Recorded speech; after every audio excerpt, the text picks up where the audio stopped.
Hi, my name's Ryan, and this is a P&I Minute.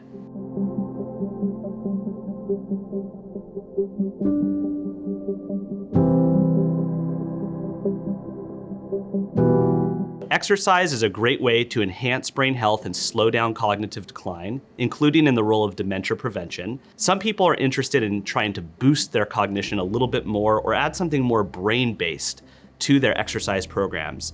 And in order to do that, people can add what's called dual tasking, and part of that includes exergaming to their programs. Exergaming is anything that's an active video game. So popular examples include Dance Dance Revolution, the Nintendo Wii. Of course, those aren't as popular or around anymore due to production, but now people are getting into virtual reality gaming and other active forms of gaming that stimulate the brain and body simultaneously. Here at P&I, we use exergaming in more of a clinical fashion, so it's called clinical exergaming or serious exergaming. In fact, some people have researched exergaming in a clinical environment and they call it a clinical arcade. So we use exergames to stimulate the brain and body at the same time, but in a very specific way.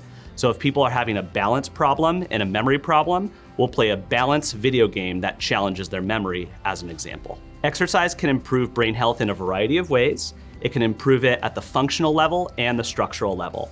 When we exercise just once, usually after that exercise, we have better brain blood flow.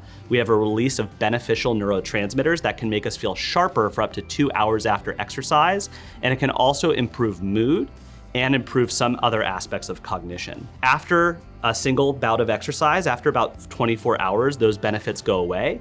But if you do exercise long-term, let's say 3 months, 6 months, 12 months, some of the mood and cognitive benefits can be more significant. And so some people seek different forms of exercise, and different types of exercise might impact brain health differently. So for example, aerobic exercise has been found to impact the memory centers of the brain, such as the hippocampus, whereas weight training or strength training has been found to impact the frontal lobes of the brain, including the structural and functional aspects of the frontal lobes. So if people are looking to prevent cognitive decline or dementia, people actually should engage in what's called a multimodal exercise program, which is a combination of different things. So similar to diet, where you want a combination of carbs, fats, and proteins, you want 3 different types of exercise. That includes aerobic exercise, where you're getting your heart rate above resting levels, resistance or strength training, and what's called neuromotor training. Neuromotor training is also known as skill training or just motor training. And that's anything where you're coordinating your body, you're thinking while moving.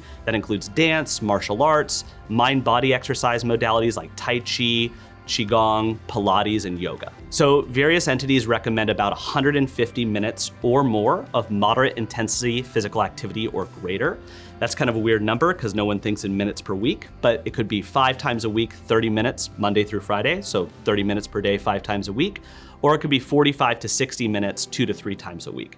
There's different ways to configure that. Some people do smaller chunks of exercise, maybe 10 to 20 minutes long.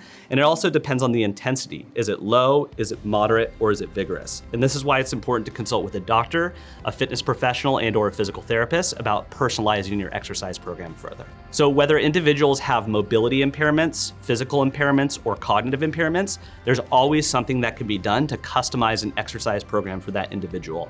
It begins with understanding their experiences with exercise, what sort of things they enjoy, and what sort of affordances they have in the community.